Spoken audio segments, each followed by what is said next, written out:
everybody, today I am going to be showing you that I am quite insane. As you can see, I'm in a modded world and I have the Draconic Reactor materials and the remote terminals from Open Computers.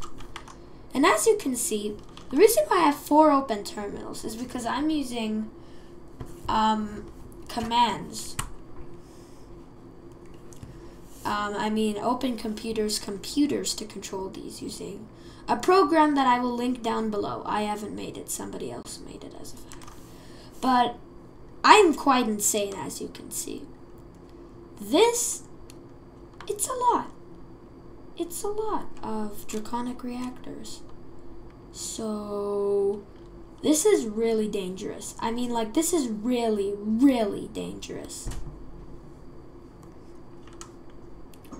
So as you can see, I have cool stuff. Everything is nice and everything is great. It's very good right now, actually. Nothing has blown up yet. I haven't had to restart this. I don't need this. Let me just destroy this. I haven't needed to destroy this.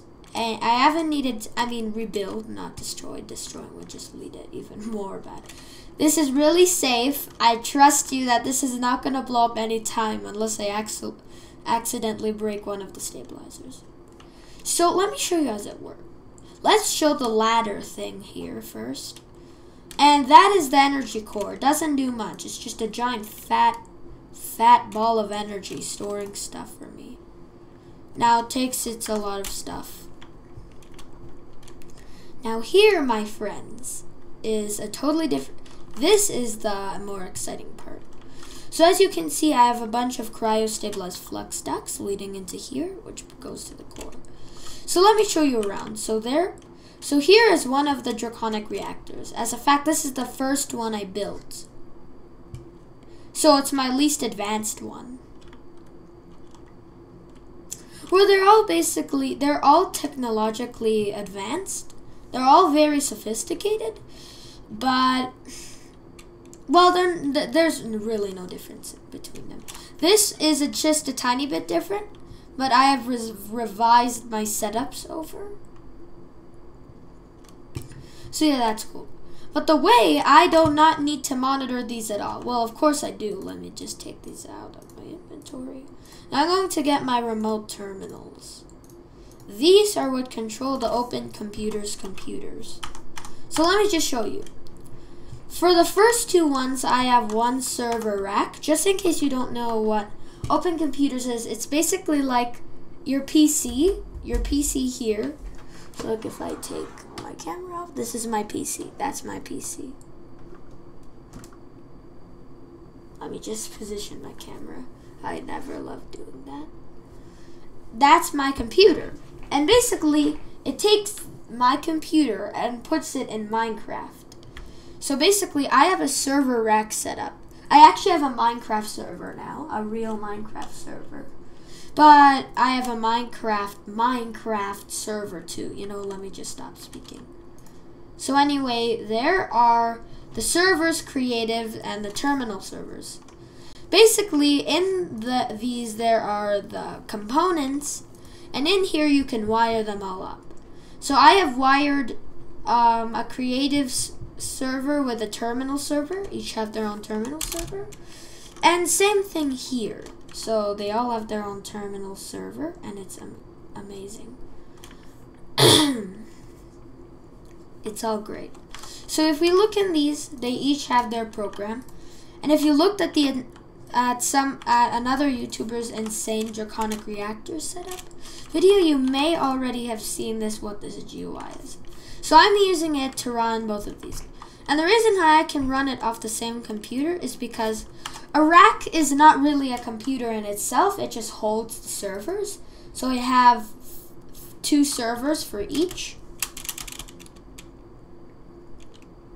And the reason why I can't just have all of the computers in here, like I could just have 4 server creatives. My voice is not the best today.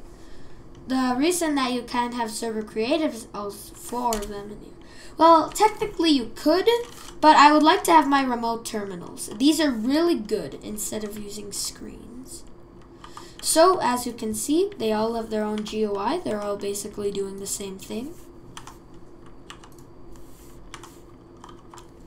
And as you can see, if you haven't seen the Insane Draconic Reactor setup video that another YouTuber did, I will link his channel and I will link the video that he did. But anyway, you can turn all of these. So if we just set all of these to 1%, let me just do this real quick.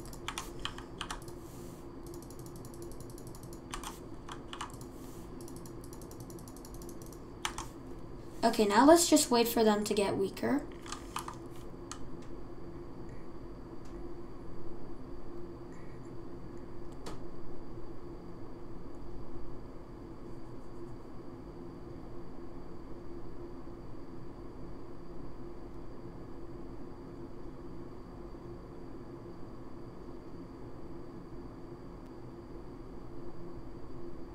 As you can see, this looks really dangerous right now.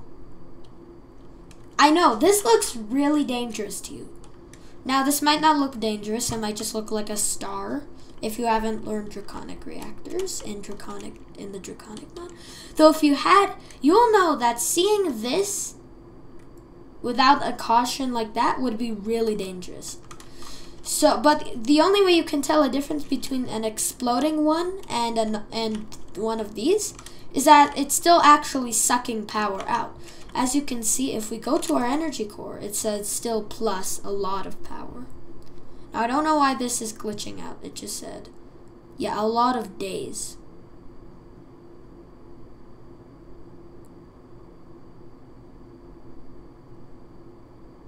Yeah, a lot of days before it's fully charged up.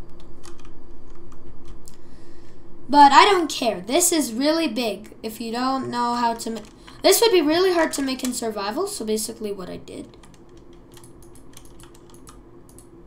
They just went down and pressed like tier up and then assemble stuff. And then that would be really easy. But I don't want to clutter up my world with these, so I'm just going to do that. We're just going to leave it like this. And yeah.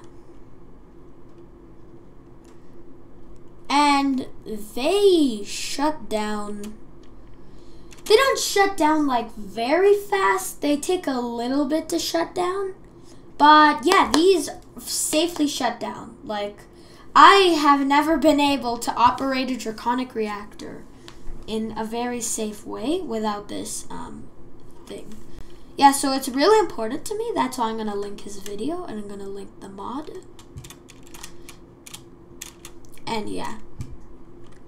If you ever want, if you guys want to see what mods I'm using, I will make a mod installation video. And I will tell you the mods that I'm using if you ever request them. But anyway, that's pretty much it. It's pretty much how you do it. Now I'm just going to show you what they look like when they shut down. So I will just make a time lapse about that. Let's just shut down, shut down, shut down, and shut down.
Okay, everybody.